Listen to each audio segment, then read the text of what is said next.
শেষ পর্যন্ত নির্বাচন কমিশন আসলে পদত্যাগ করল, বিতর্কিত নির্বাচন কমিশন, এবং এই নির্বাচন কমিশনের অধীনে সবশেষ যে নির্বাচন হলো সেটি বহুল বিতর্কিত নির্বাচন। এবং একটু জানতে চাচ্ছি এই সময় নির্বাচন কমিশন কেন পদত্যাগ করলো বলে আপনার মনে হয়? এক, তিনি বলেছেন যে দেশের পরিবর্তিত পরিস্থিতিতে এই কমিশন আসলে পদত্যাগ করছে, এবং শেষ দিনে তিনি বলে গেলেন যে তত্ত্বাবধায়ক সরকারের অধীনেই ভালো নির্বাচন হওয়া সম্ভব না। বিদায় বেলায় কেন বললেন, এতদিন কেন এই সমাধানের কথা উনি বলেননি?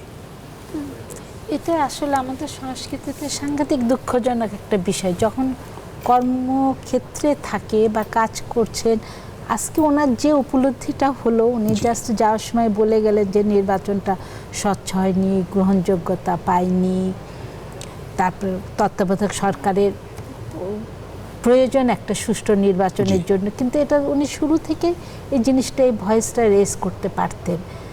তারপরে সিচুয়েশান কেমন হতো সেটা অন্য জিনিস। তখন ওনার প্রতি মানুষের অন্যরকম একটা দৃষ্টিভঙ্গি থাকতো যে না, ওনার দায় কতটা। আর উনি কেন পদত্যাগ করলেন? এটা যেটা বলছেন যে আগে বলতে পারতেন, কেন বলেননি বলে মনে হয়? এই ভয়েসগুলো কেন আমরা আসলে সত্যি কথা যেটা উপলব্ধি করে একটা সাংবিধানিক প্রতিষ্ঠান কেন এরকম একটু নতজানু ভাব নিয়ে থাকে পুরো সময়টা? আসলে এর আগে কোনো কমিশনই বলেনি। এর আগে পরপর তো 3টা কমিশন আমরা দেখলাম, 2014 নির্বাচন, 18 এবং 24-এর। স্বাস্থ্যকর অল টাইম হানিকম, সব সময় অল টাইম হেলদি লাইফ।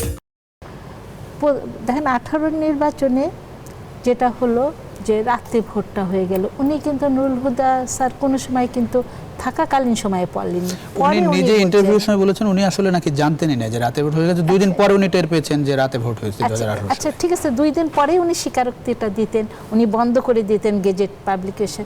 কিন্তু আসলে কোনো নির্বাচন কমিশনে যখন ওনারা থাকেন দায়িত্বে, তখন কিন্তু তারা সেটা কোনোদিনই বলেনি। এটি মানে কি দেশের চিন্তা বাদ দিয়ে আসলে নিজের সুযোগ সুবিধা চলে যাবে, কিংবা মানে কিসের ভয়ে এটা আসলে আমরা করি না? আমাদের দেশের সংস্কৃতি, রাজনৈতিক সংস্কৃতিটা এরকম হয়ে দাঁড়াইছে, বুঝছেন?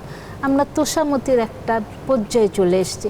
এই যে দলীয়, এই যে প্রশাসন, পুলিশ, ইলেকশন কমিশন, যেখানেই আপনি, শুধু এই 3টা সেক্টর না, যেখানেই যান এত তোষামতির কাজ হয় যে যারা তারা তাদের